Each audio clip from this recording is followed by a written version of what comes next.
Pentingnya komunikasi di antara suami dan istri. Teman-teman sekalian, komunikasi adalah cara kita menyampaikan isi hati, isi pikiran, keinginan maupun harapan kita satu sama lain. Kalau dalam keluarga komunikasi tidak berjalan dengan baik, tentu akan menghambat potensi-potensi yang ada dalam keluarga itu sendiri.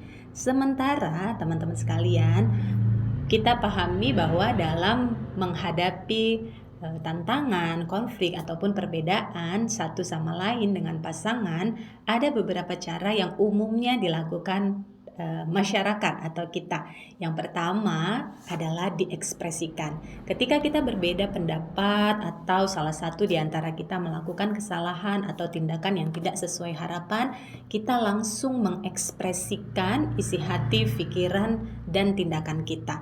Nah, kacaunya kalau kita sedang merasa kesel, merasa marah, tidak setuju, dan kita langsung ekspresikan dalam bentuk lisan maupun tindakan, tentu ini menjadi tidak terkendali. Kenapa? Karena lagi marah, sehingga ucapan maupun tindakan responnya tidak terkendali.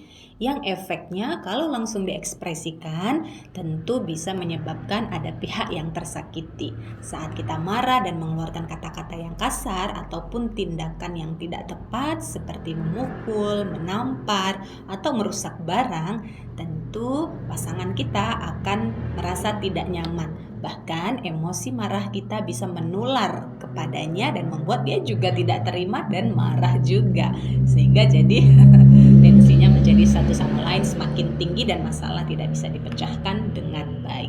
Yang kedua adalah dipendam. Ya, ketika ada perbedaan, ada konflik, ada masalah, kita memendam apa yang kita rasakan, apa yang kita pikirkan.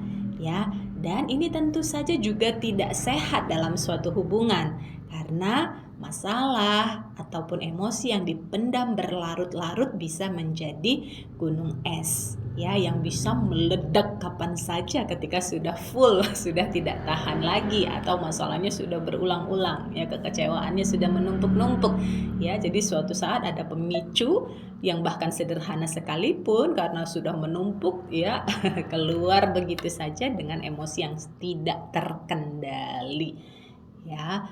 Nah, ataupun ya jadi bisa menyakiti diri kita sendiri karena emosi yang dipendam itu akan mengganggu tubuh kita ya, kondisi fisik kita. Di antaranya imunitas kita menjadi turun, gampang sakit, atau terjadi yang namanya psikosomatis ya, kondisi fisik yang memburuk diakibatkan oleh pikiran ataupun perasaan yang negatif. Di antaranya adalah migrain, insomnia, ataupun GERD dan MAH. Ya, banyak lagi alergi dan lain-lain yang karena emosi-emosi yang terlalu banyak kita pendam ya, khususnya emosi negatif tentunya. Nah, maka dari itu memendam perasaan atau tidak mengkomunikasikan apa yang kita rasakan juga tidak efektif dalam membuat hubungan dan komunikasi kita menjadi lebih baik. Ada lagi yang ketiga, yaitu dialihkan. Ya, jadi ketika kita ada masalah dengan pasangan ataupun dalam keluarga, kita memilih untuk mengalihkan ya kerisauan, kegalauannya dengan aktivitas-aktivitas lain. Di antaranya kalau kita bekerja kita jadi workaholic gitu ya, gila kerja. Kenapa? Karena males, nggak mau mikirin masalahnya, lebih baik mikirin kerjaan aja. Karena kalau mikirin masalah berat, saya nggak kuat bu, nah, maka saya sibukkan diri dengan bekerja. Nah, ini tentu tidak sehat juga, kerjaannya juga belum tentu maksimal karena pikirannya juga lagi kacau ya. Atau dengan olahraga yang berlebihan gitu ya, jadi gila-gila olahraga supaya apa, energi kemarahan atau pikiran yang kacau teralihkan dengan dia berolahraga ya. Bukan berarti berolahraga tidak boleh ya, tapi kalau berlebihan atau dialihkan dari pikiran juga tidak sehat karena masalahnya setelah olahraganya selesai juga masih kepikiran lagi ya. Begitupun dengan kecanduan gitu ya, kecanduan makan, kecanduan gadget, game, kecanduan nonton drakor, atau kecanduan-kecanduan lainnya. Ini sebenarnya hanya bentuk pengalihan aja supaya kita nggak mikirin masalahnya, sakit kalau mikirin masalahnya. Jadi dialihkan dengan aktivitas-aktivitas tadi, makan yang banyak atau belanja yang berlebihan ya, ataupun dengan tadi nonton atau bahkan tidur berlarut-larut sebagai cara untuk mengalihkan pikiran dan perasaan kita dari masalah yang ada.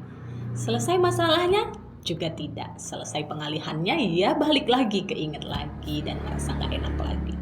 Artinya 3 cara tadi diekspresikan, dipendam, dialihkan belum menyelesaikan masalah kita ya, dan komunikasi dengan pasangan juga belum baik-baik saja.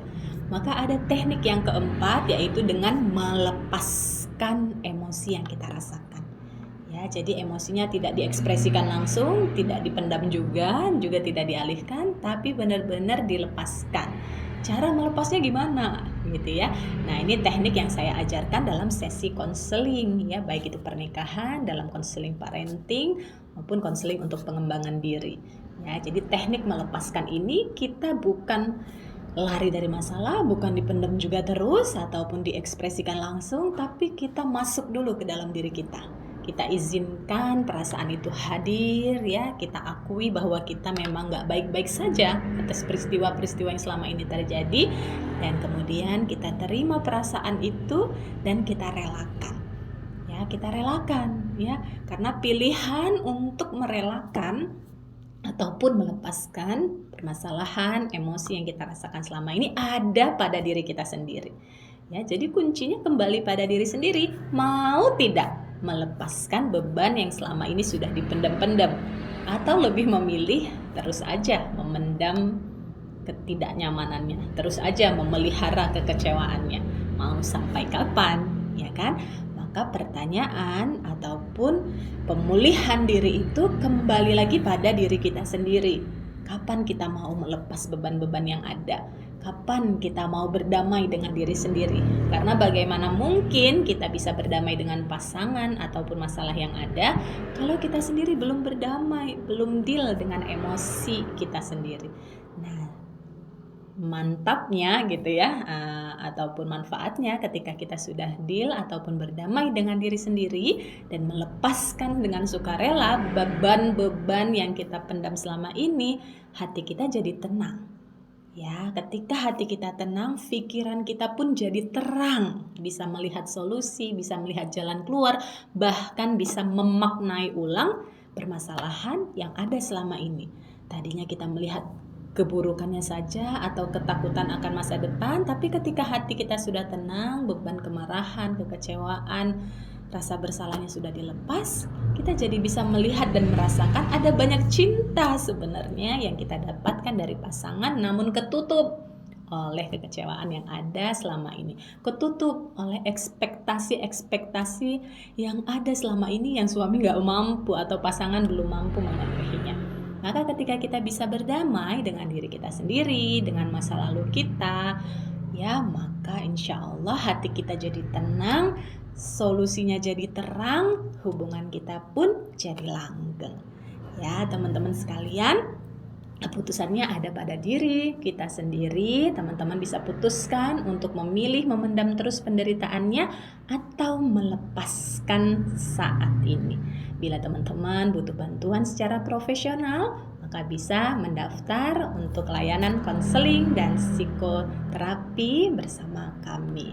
Semoga video ini bisa bermanfaat dan teman-teman bisa lebih meningkat kesadarannya untuk pulih, untuk sehat jiwa raga, sehingga perubahan pada diri kita akan membawa pula perubahan baik pada orang-orang di sekitar kita, semakin baik, harmonis relasi dengan pasangan maupun keluarga besar. Selamat berbahagia.